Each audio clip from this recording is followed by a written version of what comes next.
আজকে স্কুলে টিচার নাই কেন? বলছে লক্ষ্মীর ভান্ডার দিচ্ছি। আরে চাকরি চুরি করলে কেন? বলছে লক্ষ্মীর ভান্ডার দিচ্ছি। বাচ্চাদের মিড ডে মিল চুরি করেছে কেন? বলছে লক্ষ্মীর ভান্ডার দিচ্ছি। রেশন চুরি করেছে কেন? বলছে লক্ষ্মীর ভান্ডার দিচ্ছি। এসটি কোটাতে নন এসটিরা চাকরি করছে কেন? লক্ষ্মীর ভান্ডার দিচ্ছি। মুসলমানদের কোটাতে অন্যজন কেন চাকরি করবে? ওবিসি কোটাতে নন ওবিসিরা কেন চাকরি করছে? বলছে লক্ষ্মীর ভান্ডার। মায়েদের বলবো ও ঢালার হলে হবে না। মায়েরা মেহনত করবে, মায়েরা আওয়াজ দেবে, মাথার ঘাম পায়ে ফেলে মেহনত করে মাস গেলে কম করে 5 থেকে 7,000 টাকা যদি ইনকাম করে তার পলিসি আইএসএফ মায়েদের জন্য তৈরি করবে। কোনো লক্ষ্মীর ভান্ডারে মায়েদেরকে আটকে রাখতে পারবে না। তাই বন্ধুগণ আপনাদের বলবো,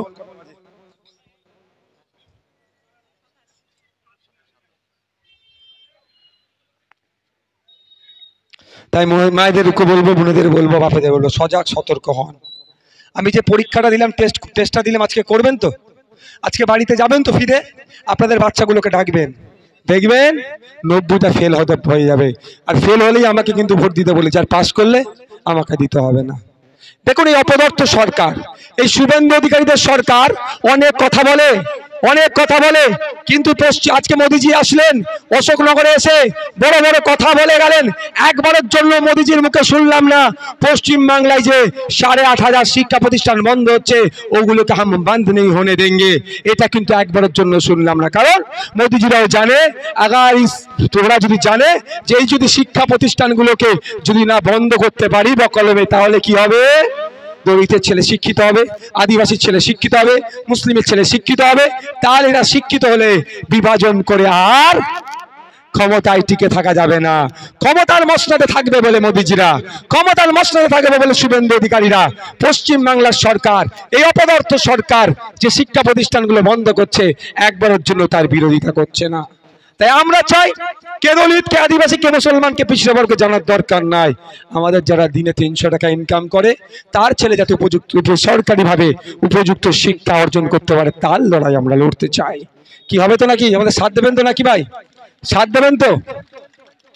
আমি শেষের দিকে এসেছি, আমাকে অন্য একটা প্রোগ্রামে যেতে হবে, তবে আমি আপনাদের কাছে একটা অনুরোধ করব। আচ্ছা, আপনারা কোনোদিন দেখেছেন মমতা ব্যানার্জি শুভেন্দু অধিকারীর সাথে হাতাহাতি লড়াই করতে? ভয় লাগছে নাকি বলতে?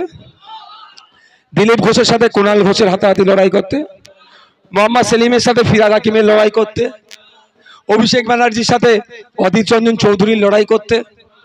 লড়াইটা কিভাবে দেখেছি? মিডিয়ার মাধ্যমে, মাইকের মাধ্যমে। তাই আমি এখানে এসে আপনাদের বলে যাবে একটা কথা, কারো প্ররোচনায় পা দেওয়ার দরকার নাই। কারো প্ররোচনায় পা দিয়ে বুথ স্তরে মানুষ মারামারি হিংসায় জড়িয়ে পড়বেন না। মমতা ব্যানার্জি যদি শুভেন্দু অধিকারীকে ডেকে এসি রুমে চা খেতে পারে, কুণাল ঘোষ যদি দিলীপ ঘোষের সাথে এসি রুমে বসে কেক কাটতে পারে, বিজেপির প্রার্থী কুণাল ঘোষ, দিলীপ ঘোষ, কীর্তি আজাদ তৃণমূলের প্রার্থী, তারা যদি কোলাকুলি করতে পারে, বিজেপির প্রার্থী সজল ঘোষ, সিপিএম এর প্রার্থী তন্ময় ভট্টাচার্য যদি একসাথে কোলাকুলি করতে পারে, সুজন চক্রবর্তী যদি পার্থ চ্যাটার্জির সাথে এসি রুমে বসে গল্প করতে পারে, কেন আপনাদের বুথ স্তরে, কেন আমুলিয়াতে, কেন দেগঙ্গাতে, কেন বারাসাতে, কেন বসিরহাটে, কেন মিনাখাতে, কেন ক্যানিংয়ে লড়াই হবে ভাই? আপনারা যার জন্য লড়াই করছেন সেই বাবুরা তো এসি রুমে বসে গল্প করছে, এসি রুমে বসে তো চা খেচ্ছে। তাই অনুরোধ আপনাদের কাছে, কারো প্ররোচনায় পা দেবেন না, আমি অনুরোধ করছি। আজকের পর থেকে আপনাদের একটা কথা বলে যাই, কোন দাদা দিদি যদি বলে এই কর সেই কর, আমি কোর্ট কাছারি পুলিশ দেখে নেব, আমি আপনাদের বলছি সেই দাদা দিদির কথাই পাত্তা দেবেন না। তাদেরকে বলবেন, ইভেন আইএসএফ এরও যদি কোনো নেতা, আমি আপনাদের বলে যাই, আপনারা নিশ্চিন্তে মাথা তুলে রাজনীতি করুন। অন্যায় ভাবে যদি কেউ আপনাদের ভাষায় পুলিশ যদি অ্যারেস্ট করে, আপনাদেরকে বারাসাত কোর্টে তোলার আগে আমাদের উকিল বারাসাত কোর্টে হাজির থাকবে আপনাদের জামিনের জন্য। কিন্তু এটা মনে রাখবেন, ঠিক যেভাবে আপনাদের জামিনের জন্য আমাদের উকিল রেডি থাকবে, যেভাবে জামিনের জন্য উকিল রেডি থাকবে, সাথে সাথে একটা সতর্ক করে গেলাম, কোন প্ররোচনায় পা দিয়ে যদি হিংসায় আপনারা জড়ান, আমার থেকে বেশি বড় শত্রু কিন্তু আপনাদের আর কেউ থাকবে না। বুঝতে পারলেন কি বলছি? অন্যায় ভাবে যদি কেউ আপনাকে ডিস্টার্ব করে, তার সাথে আমি আইনি লড়াই লড়ে নেব। আর আপনারাও যদি কারো প্ররোচনায় পা দিয়ে সে বিরোধী দল করছে বলে তার সাথে হিংসায় জড়ান, আমার থেকে বড় শত্রু আপনাদের আর কেউ হবে না। বুঝতে পেরেছেন? যেমন অন্যায়কে প্রশ্রয় দেব না, আমার ভালোবাসার কোনো মানুষ যদি অন্যায় করে তাকেও কিন্তু আমি ছেড়ে কথা বলবো না, এটা মাথায় রাখতে জানো। তাই বলছি আজকের পর থেকে আমার মাইকের আওয়াজ শুনছেন, তৃণমূলের নেতারা শুনতে পারে, বুথের বিজেপির নেতারা শুনতে পারে, আইএসএফ, কংগ্রেস, সিপিএম সবাই শুনতে পারে। প্রত্যেকের কাছে আমার বার্তা এটাই, আমাদের দলেরও যদি কেউ বলে এই কর সেই কর দেখে নেবো, আমি আপনাদের বলে যাচ্ছি কি বলবেন। ধরো সায়ন ভাই বললো এই কর সেই কর দেখে নেবো, সায়ন ভাইকে কি বলবেন, সায়ন দা আগে আপনি আসেন, আপনি 2-4 গা দেন, আমরা শেষ করব। বুঝতে পেরেছেন? সায়ন ভাই আসবে না, কারণ সায়ন ভাই জানে মারতে মারতে অবঘাতে লেগে যদি মারা যায় 302 ধারা কেস খাবো, মায়ের হাতের ভাত বেড়ে দিয়ে আর খেতে পারবো না। ঠিক তেমন যদি সিপিএম, বিজেপি, তৃণমূলের নেতা এরকম বলে, প্রত্যেকটা দলের কর্মীদের উদ্দেশ্যে আমার বার্তা, আমি আইএসএফকে দিয়ে বুঝালাম, যে দাদা দিদি আজকের পর থেকে বলবে এই কর সেই কর দেখে নেবো, প্রত্যেকটা রাজনৈতিক দলের কর্মীদের উদ্দেশ্যে বার্তা, যে মারামারি হিংসাতে জড়াবেন না, কারণ এটা করলে দিনের শেষে বুথের লোক ক্ষতিগ্রস্ত হয়ে যায়, দাদা দিদিদের অদৃশ্য হাত সরে যাবে। বকটিয়ার ঘটনা দেখুন, মারা গেল ভাদু শেখ, বুথের লোক, 11 জনকে কুপিয়ে খুন করে আগুন লাগিয়ে মারলো, বুথের লোক, পুলিশ অ্যারেস্ট করলো আনারুলকে, বুথের লোক, সিবিআই হেফাজতে মারা গেল কি একটা শেখ, সেও বুথের লোক। ক্ষতিগ্রস্ত কারা হলো? বুথের লোকেরা ধ্বংস হয়ে গেল, আর দাদা দিদিদের অদৃশ্য হাত আর খুঁজে পাওয়া গেল না। তাই আমি আপনাদের বলবো, কোন রকম হিংসা এতে জড়াবেন না, আপনারা কোন রকম হিংসায় জড়াবেন না। আজকের পর থেকে কোনো দাদা দিদি যদি বলে এই কর সেই কর, সেই দাদা দিদিকে উত্তর দেবেন যে দাদা বা দিদি আপনি এসে বউনি করুন, আমরা শেষ করব।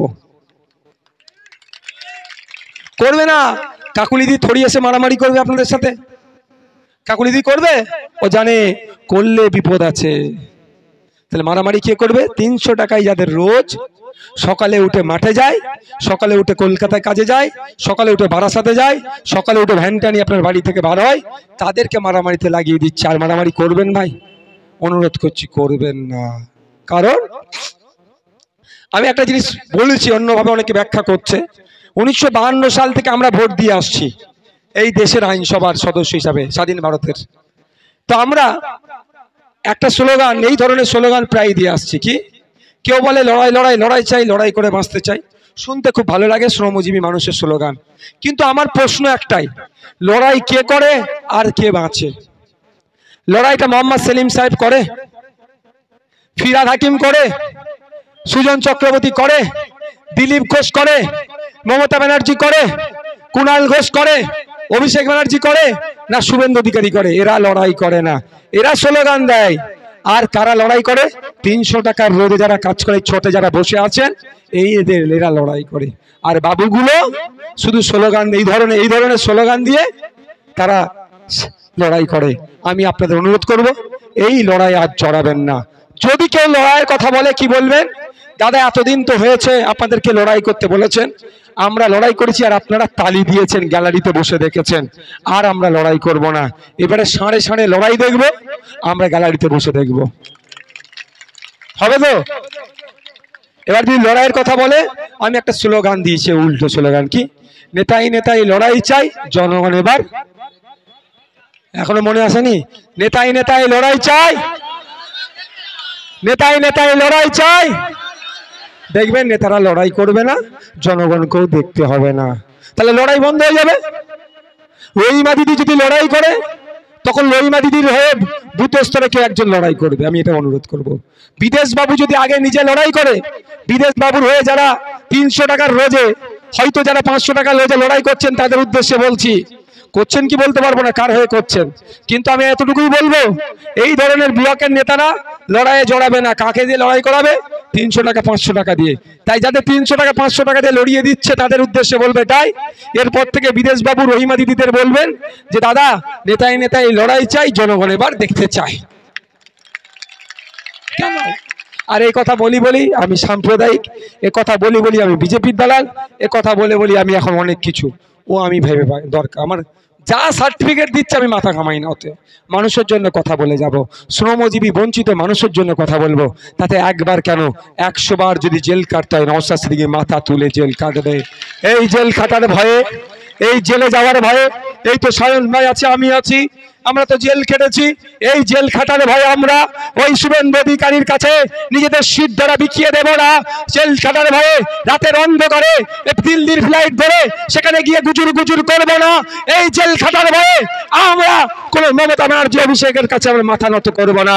আর এই জেল খাটার ভয়ে কোনো মোহাম্মদ সেলিমদের কাছে মাথাও আমরা নত করবো না। আমরা মানুষের জন্য লড়াই করছি, মানুষের জন্য লড়ে যাব। হক কথা বলছি, ন্যায়কে প্রতিষ্ঠা করতে চাইছি, সমাজ পরিবর্তন করতে চাইছি। যে সমাজের মধ্যে বড় ছোটের জ্ঞান থাকবে, সে সমাজের মধ্যে কোনো অস্পৃশ্যতা থাকবে না। কে দলিত, কে আদিবাসী, কে ব্রাহ্মণ, কে মুসলমান, কে হিন্দু, কে খ্রিস্টান, কোনো ভেদাভেদ থাকবে না। উন্নয়ন হবে তার অধিকারের নিরিখে। সেই সমাজ ব্যবস্থা আমরা পরিবর্তন করতে চলেছি। সেই সমাজ ব্যবস্থার জন্য প্রয়োজনে পিঠ পেতে দিতে হবে, প্রয়োজনে জেল খাটতে হবে। তাই নওশাদ সিদ্দিকী 42 দিন কেন 420 দিন জেলে খাটার জন্য প্রস্তুত আছে। ও তাও এই লড়াই থেকে একবার পিছড়া হবে না। বন্ধুগণ, সময় অনেক হয়ে গেছে। কটা বাজে? আমি সময় অনেক হয়ে গেছে, একটা কথা বলে এখান থেকে বিদায় নেব। কথাটা কি? তার আগে আমার মনে আসছে তো, ভোটের জন্য মারামারি হিংসা করবেন না, এটা মনে আছে তো? কারো প্রয়োজনায় পা দেবেন না, এটা আমি একটা কথা বলে বিদায় নেব। কথাটা কি? কোন বিষয়ে বলবো? এখন তৃণমূলের বন্ধুরা 2021 সাল থেকে 2024 সালের শুরু পর্যন্ত বলেছিল কি আমরা নাকি বিজেপির দালাল, বিজেপির কাছ থেকে টাকা নিচ্ছি, তাই তো? 2023-24-এ বামপন্থী বন্ধুরা আমাদের সাথে জোট করলো না, বেরিয়ে গেল। জোট করলো না, বেরিয়ে গেল। আমি বারবার কথা বলেছি, এর প্রমাণ গত কয়েকদিন আগে শ্রদ্ধেয় সম্মানীয় বামপন্থের চেয়ারম্যান বিমান বসু কিন্তু একটা মেইন স্ট্রিম মিডিয়াকে বলেছে ওদেরকে দুটো দিয়েছি, ও বলছিলাম দুটো নিলে হলো হলো, না হলো না হলো, এই ধরনের কথা বলেছে। তো তাহলে আমরা সত্য কথা বলছি কি মিথ্যা কথা বলছি? বিমান স্যারের কথা কিন্তু প্রমাণ করে দিচ্ছে। এই জোট না হওয়ার পর থেকে আমার বামপন্থী বন্ধুরাও আমাদেরকে তৃণমূল আর বিজেপির টাকা নিয়েছে বলে আমাদেরকে দেখে দিচ্ছে, আপনাদেরকে মিসগাইড করছে। ঠিক যেভাবে গতকালকে একটা ছবি দেখে আমি অবাক হয়ে গেলাম, যেটা মোহাম্মদ সেলিম সাহেবের ফেসবুক পেজ থেকে পোস্ট করেছে, লিখে দিয়েছে এআই। এআই মানে কি আপনারা জানেন? এখানে কারা আছে? এআই মানে কি জানেন বলুন তো? না, আমি বলছি এআই মানে জানেন না, কিন্তু মোহাম্মদ সেলিম সাহেবও এত সুচতুরতার সাথে এআইটা লিখে দিয়েছে, আপনারা বুঝতে পারবেন না। কি করেছে? একটা ছবিকে আর্টিফিশিয়াল ইন্টেলিজেন্সের মাধ্যমে বানিয়েছে। এটাকে এআই বলে, শর্টে আর্টিফিশিয়াল ইন্টেলিজেন্সি, এআই। তোর মাধ্যমে বানিয়ে এমন করে দেখাচ্ছে লেড ভলেন্টিয়াররা নাকি কিছু বিপদ থেকে মানুষকে উদ্ধার করতে যাচ্ছে। মানুষ এদিকে বিপদে আছে, বামপন্থীরা এত নিচ মানসিকতা হয়ে যাচ্ছে আস্তে আস্তে। আমি এটাকে কাটিয়ে উঠবো, আমি আশা করব। ওই এআই এর ছবি দিয়ে চালাচ্ছে, মানুষ বিপদে পড়েছে, বামপন্থীরা নাকি রেড ভলেন্টিয়ার নাকি উদ্ধারে যাচ্ছে। ওটা সম্পূর্ণ মিথ্যা ছবি, ফেক ছবি, ওই এআই এর ছবি। আপনারা এআই বুঝেন না, ওই কি চালাচ্ছে পালাতে পালাতে, এই দেখো রেড ভলেন্টিয়ার, মানুষ বিপদে পড়েছে, দেখেছো উদ্ধার করতে নামছে, ঘোড়ার ডিম নেমেছে। ওটা কম্পিউটারে বানিয়ে আপনার সামনে দেখাচ্ছে। বুঝতে পেরেছেন কত বড় ধান্দাবাজি এরা করছে? মানুষ ভোট এদেরকে নিতে হবে, মানুষকে যত রকম ভাবে বোকা বানিয়ে ভোট এদেরকে নিতে হবে, এই জন্য এরাই করছে। তো এআই লিখে রেখেছে, কিন্তু বলছি এআই মানে আজকে আপনারা প্রথম শুনলেন তো কি জিনিস, খাই না আমাকে। তো এই ধরনের পদে পদে আপনাদের মিসগাইড করছে। এখন আমাদের সম্পর্কে অনেক বাজে বাজে কথা বলছে, আমরা নাকি তৃণমূল বিজেপির কাছ থেকে টাকা নিয়েছি। কিন্তু কারো মায়ের লাল নাই তৃণমূল বিজেপির কাছ থেকে টাকা নিয়েছেন সায়ন, নওশাদ, জুবিদিরা, সেটা প্রমাণ করাতে পারবে না। পারবে? কিয়ামত পর্যন্ত এরা পারবে না। কিন্তু উল্টে কি আমাদের নামে মিথ্যাচার করছে। আমি আপনাদের কাছে একটা জিনিস শুধু আমি বলে দিয়ে যেতে চাই, আপনারা একটা কাজ করুন, আজকের পর থেকে আপনাদের হাতে একটা দায়িত্ব তুলে দিচ্ছি। দায়িত্বটা কি? ইতিপূর্বে আমি 90% কথা বলেছিলাম, 90% নয়, আপনাকে আমি একটা দায়িত্ব দিয়ে যাচ্ছি। আজকের পর থেকে যে সমস্ত বামপন্থী বন্ধুরা, যে সমস্ত সিপিএম এর বন্ধুরা আমাদেরকে বলবে, আমাদের নামে মিথ্যাচার করবে, যে সমস্ত তৃণমূলের বন্ধুরা আমাদেরকে দেখে দেওয়ার চেষ্টা করছে বিজেপি তৃণমূলের কাছ থেকে আমরা টাকা নিয়েছি, আপনারা তাদেরকে এতটুকুই বলুন, ঠিক আছে ভাইজান টাকা নিয়েছে, কোনো প্রমাণ তোদের কাছে আছে? কি বলবে? নাই। আমি যখন জেলে ছিলাম মিথ্যাচার করে কি বলেছিল নাকি হাওয়ালার টাকা নিয়েছিলাম, কি হলো? প্রমাণ করতে পেরেছে? ওই অভিষেক কেন, অভিষেকের পিছুও পারবে না প্রমাণ করতে, পারেনি। অনেক হই হই করেছে, মিথ্যাচার করেছে। আপনারা হয়তো মাঝে মাঝে কেউ ভেবেছেন হলেও হতে পারে। আরে আপনাদের কথা বলি, আপনাদের ভাই জিজ্ঞাসা করবেন ডাইরেক্ট, কোনো বিষয় প্রশ্ন উঠলে ভাইজান এই কাজটা আপনি করেছেন, ডাইরেক্ট জিজ্ঞাসা করবেন, ওই রাজনৈতিক কারবারিদের কথাই বিকিয়ে যাবেন না। আপনাদের ভাই আমি জবাব আপনাদের দেব। তবে একটা কথা বলে রাখি, সমাজ ব্যবস্থা পরিবর্তন করতে নেমেছি, আপনাদের জন্য প্রয়োজনে কাদা ঘাটবো, কিন্তু টাকার ব্যান্ডিলে নওশাদ হাত দেবে না, বলে রাখছি আপনাদেরকে। তারপরে বলছি, ওটা তো প্রমাণ দেখাতে পারে না, আপনারা শুধু বলবেন ঠিক আছে, প্রমাণ তো দেখাতে পারছো না। নওশাদ ভাইজান এসে আমুলিয়া বাজার থেকে বলে গেছে, প্রকাশ্যে আমি আজকে এখানে বলে যাচ্ছি, আমার বামপন্থী বন্ধুদের বলছি, আমার তৃণমূলের বন্ধুদের বলছি, আপনাদেরও বলছি, আজকের পর থেকে যদি কেউ বলে তোদের ভাইজান বিজেপির কাছ থেকে তৃণমূলের কাছ থেকে টাকা নিয়েছে, আপনারা বলবেন আমুলিয়া বাজার থেকে বলেছে ভাইজান, প্রকাশ্যে টাকা নেবো, টাকার তোরা ব্যবস্থা কর। অন স্টেজ বলছি, অন ক্যামেরা বলছি, আমি প্রকাশ্যে টাকা নেবো বিজেপির কাছ থেকে তৃণমূলের কাছ থেকে, সেটা ব্যবস্থা করতে বলুন। যে বন্ধু, যে ভালোবাসার মানুষ আমাকে টাকার ব্যবস্থা করে দেবে, সে তো আমার আপন। কারণ আমার একটা দল চালাতে গেলে বুঝতে পারছি কি হচ্ছে, কবরের খবর মোর্দাই বলতে পারবে কি করে দলটা চলছে। আছে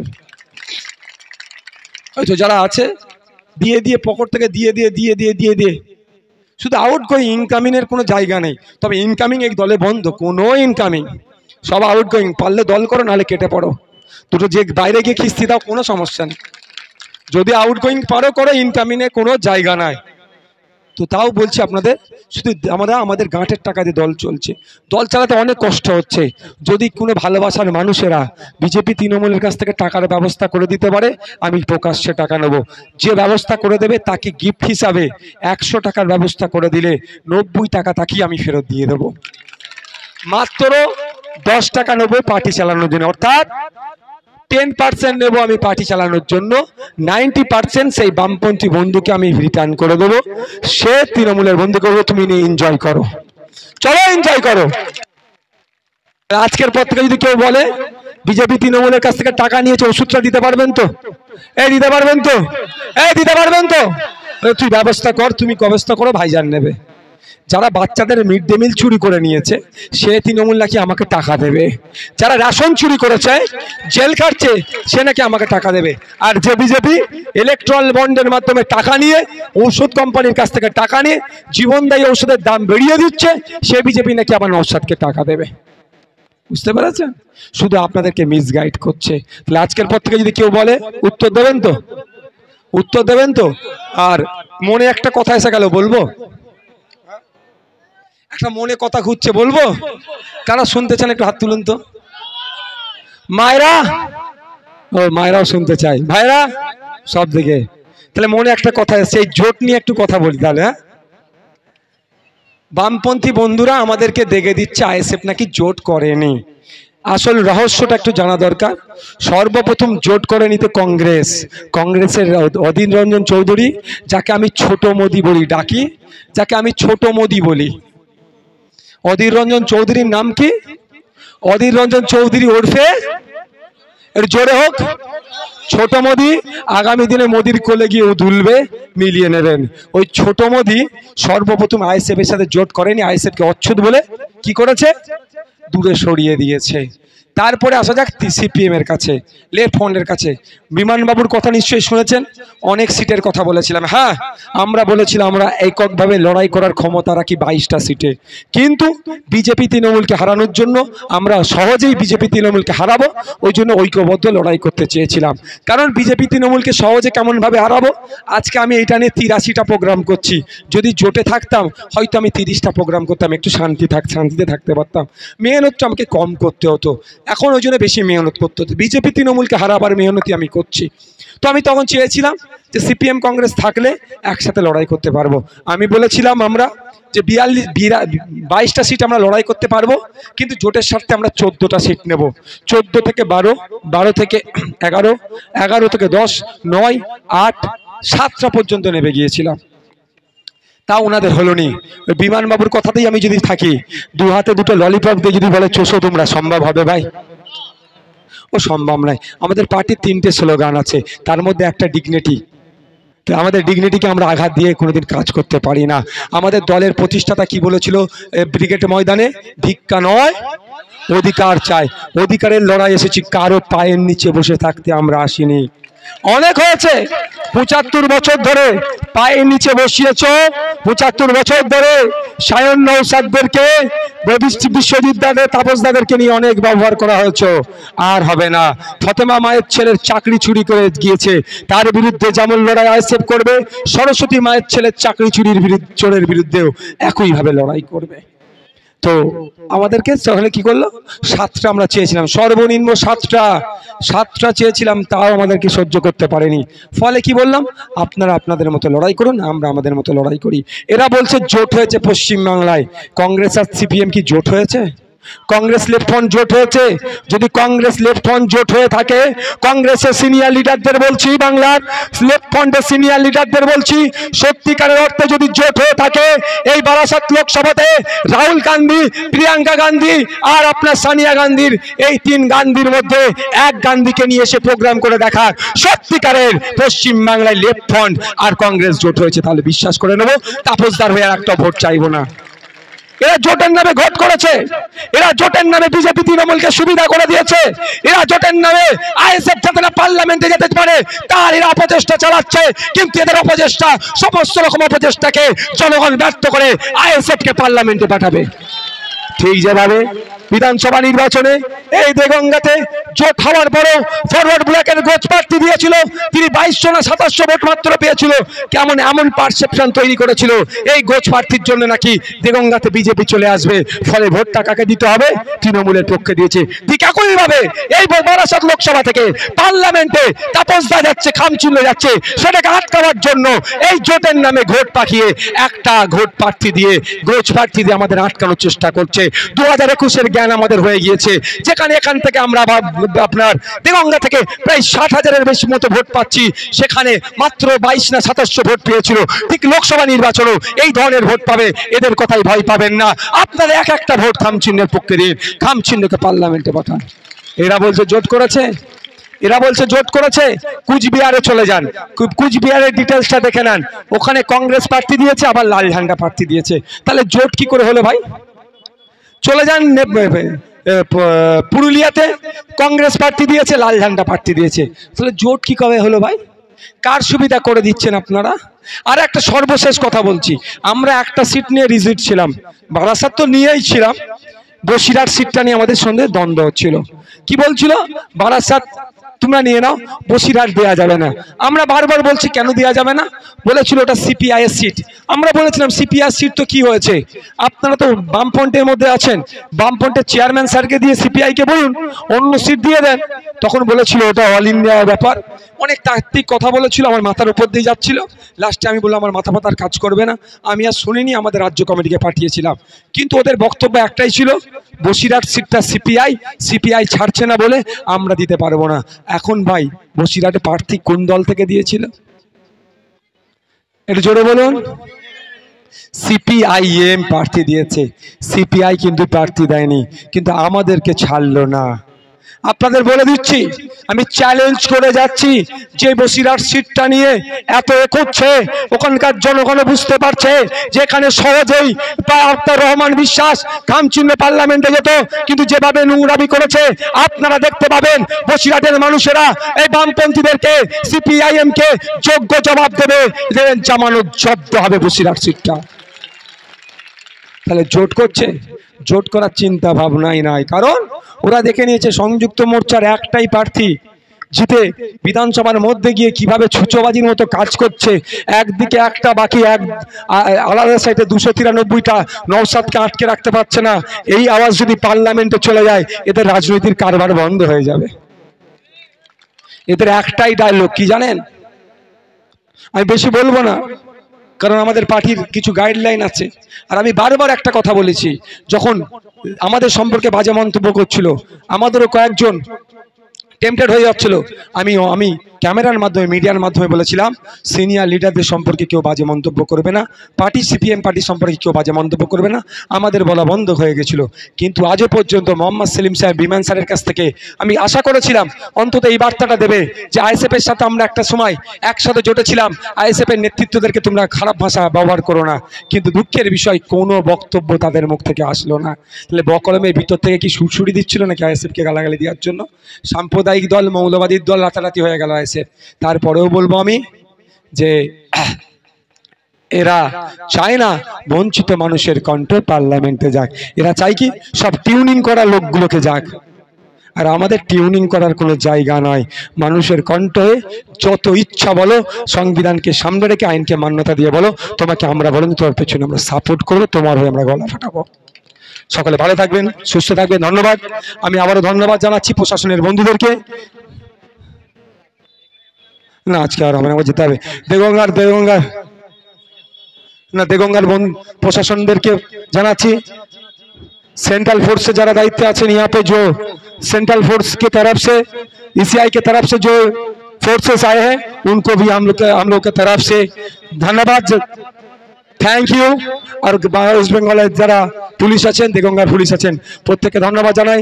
যারা আজকে শুভাকাঙ্ক্ষী এসেছেন, মায়েরা বাপেরা যারা এসেছেন, প্রত্যেককে ধন্যবাদ জানিয়ে আমার বক্তব্য শেষ করছি। ভাই আমার সাথে কাউকে হাত মিলাতে হবে না, আমার শারীরিক কন্ডিশন বুঝতে পারছেন তো, আমার প্রচুর কষ্ট হচ্ছে।